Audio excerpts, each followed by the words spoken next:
Assalamualaikum warahmatullahi wabarakatuh. Halo Sobat KSWI, bertemu lagi dengan saya Nera di acara kajian pekan rutin KSWI. Gimana nih kabar teman-teman semua? Semoga kita semua diberi kesehatan, kelancaran segala urusan dan selalu dalam lindungannya Allah Subhanahu wa taala. Amin. Pada pagi ini kita akan membahas bersama-sama tentang topik yang berjudul Gila Konten Demi Apa? Dan langsung saja kita mulai ke pembahasan materi. Era digital hari ini memang begitu lekat dengan yang namanya konten untuk mengisi sosial media, seolah dunia maya itu bagaikan rumah kedua bagi pemiliknya. Bahkan bisa jadi alat ukur bagaimana kepribadian si pemilik tersebut. Ya, meskipun tampilan akun tidak selalu mencerminkan kondisi lahir batin pemiliknya, tetapi setidaknya demikianlah anggapan para penikmat sosial media. Konten sosial mediamu adalah dirimu, benar bukan? Nah, jadi Sobat KSWI, ngomong-ngomong, ada berapa macam nih akun sosial mediamu? Konten apa saja yang sudah kamu sajikan di masing-masing akun? Pernah mengalami kegabutan ketika mau menyajikan konten? Kayaknya setiap yang memiliki akun sosial media pasti pernah merasakan hal ini deh. Tidak dapat dipungkiri bahwa kehidupan kita sudah sangat tergantung dengan dunia maya. Aneka informasi begitu cepat bisa kita dapat, maka tidak heran rasanya pengen buka gadget walaupun gak ada semenit. Bahkan di saat bangun tidur, benda pertama yang dicari ya handphone. Emang enggak semua orang sih begini, tapi mayoritasnya ya begitu. Keseringan berinteraksi dengan aneka konten di dunia maya lambat laun akan membentuk sebuah pemahaman dan kebiasaan baru pada diri kita. Ini sudah menjadi konsekuensi dari berulangnya sebuah aktivitas. Yaps, dia akan menjadi habits atau kebiasaan. Kebiasaan yang terbentuk ini akan menjadi dua pola pada diri kita, yaitu bisa berpola baik dan juga bisa berpola buruk. Jadi, bersosial media itu tidak selamanya baik dan juga tidak selalu buruk. Apa sih penyebabnya? Ya, penyebabnya adalah diri kita sendiri. Konten-konten apa yang kita nikmati maka sudah pasti akan menjadi pola kebiasaan dalam hidup kita. Ingat bahwa pemahaman akan mempengaruhi sikap atau perubahan.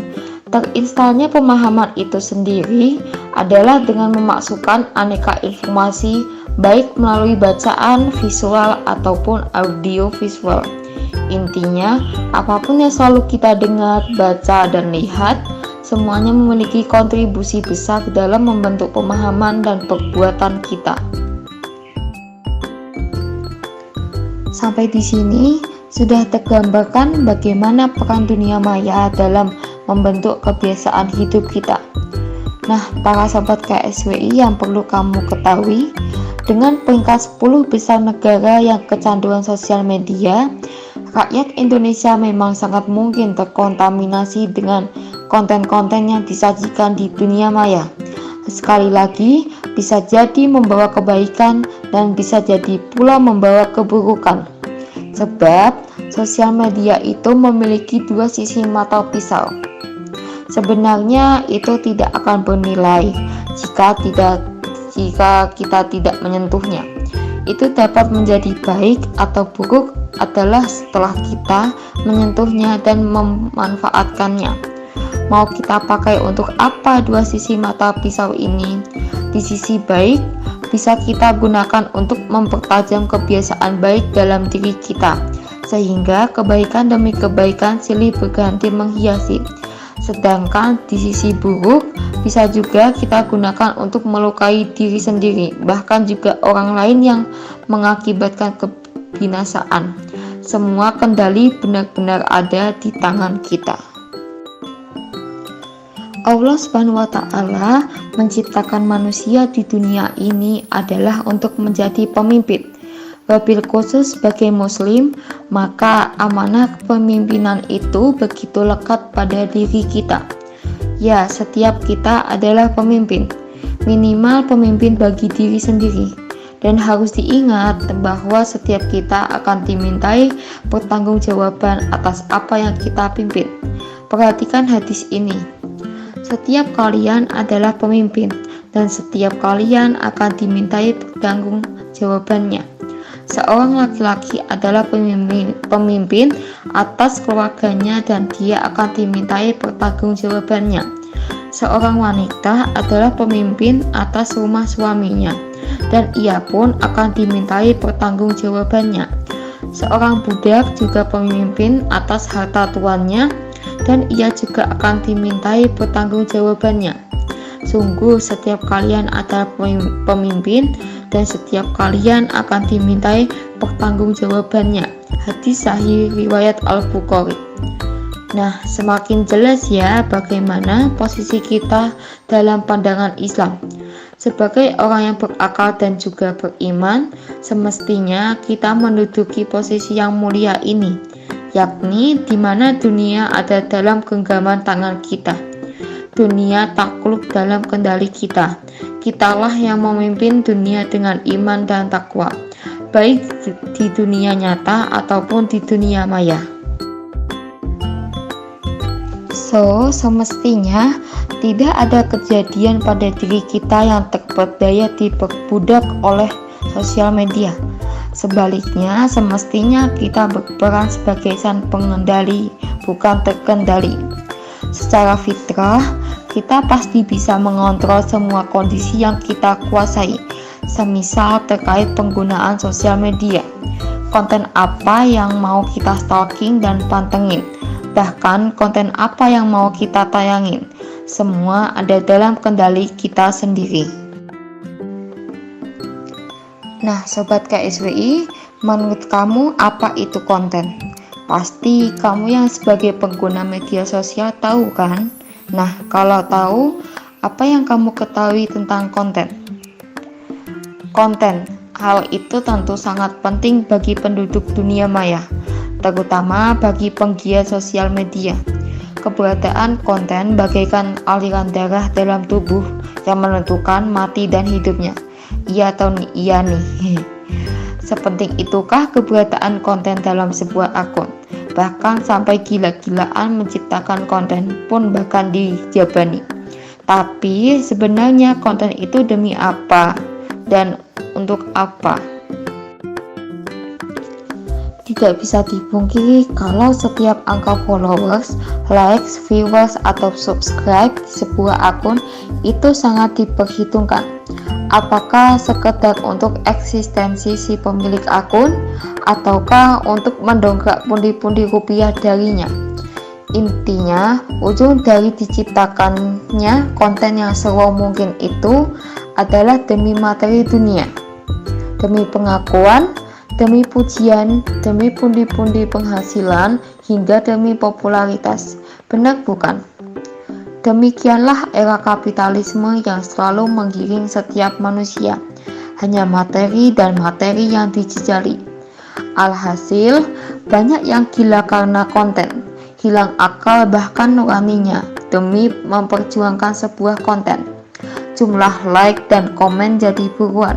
Semakin banyak penonton dan komentar, semakin dikejar. Bahkan umbar aib tak jadi soal, asalkan konten ditonton dan disukai oleh ribuan orang. Astagfirullah. Lantas, harus bagaimana? Apakah sebagai generasi muslim enggak boleh turut ambil peran dalam dunia persosmedan? Bukankah salah satu konsekuensi dari aktif di sosial media adalah menjadi tenar yang tidak sepi dari pujian, bahkan juga sangat mungkin peroleh penghasilan? Apa itu salah? Harap tenang, Islam memang sangat tegas dan jelas dalam menghukumi segala urusan, tetapi Islam juga enggak sekaku yang kamu bayangkan kok. Pasti ada solusi yang adil dan menenteramkan dalam setiap persoalan. Islam sangat memaklumi adanya potensi naluri manusia. adanya rasa ingin eksis, ingin dihargai, ingin diapresiasi, bahkan ingin dapetin pundi-pundi duniawi adalah sesuatu yang alami. Sudah jadi fitrahnya kita sebagai manusia. Bahkan Allah Subhanahu wa Ta'ala yang menciptakannya. Naluri bako atau mempertahankan diri itu namanya. Lantas salahnya di mana? Mari kita kupas bersama-sama. Naluri bako pada manusia bersifat netral, tidak berkonsekuensi dosa ataupun pahala selagi belum disenggol-senggol oleh manusia. Maksudnya bagaimana? Ya, munculnya dosa atau pahala itu adalah bergantung pada perbuatan atau amal kita. Bagaimana cara kita mengekspresikan naluri yang ada? Disinilah letak nilai halal haram atau dosa pahala itu. Jadi, bagi sobat KSWI yang mau ambil peran dalam dunia persosmedan, ya boleh-boleh saja. Efeknya, jadi eksis, terkenal, banyak mendapat pujian, bahkan kebanjiran penghasilan, ya sah-sah saja. Asalkan kamu pegang kuncinya, yakni luruskan niat semata karena Allah Subhanahu wa Ta'ala dan pastikan menggunakan cara sesuai dengan syariatnya. Karena bahwa setiap apapun yang melekat pada diri kita akan dimintai pertanggungjawaban oleh Allah. Jadi, dapat dipastikan hanya konten kebaikan yang kamu hadirkan. Boleh all out membuat konten, asalkan memberi jaminan keselamatan untuk dunia dan akhiratmu.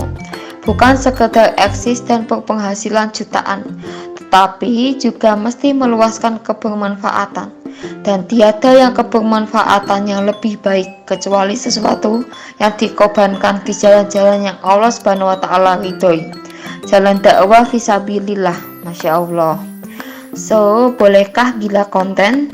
Boleh, asal demi cabar kepada Allah Subhanahu wa Ta'ala agar kita peroleh ridhonya, supaya kita layak menjadi penduduk surga.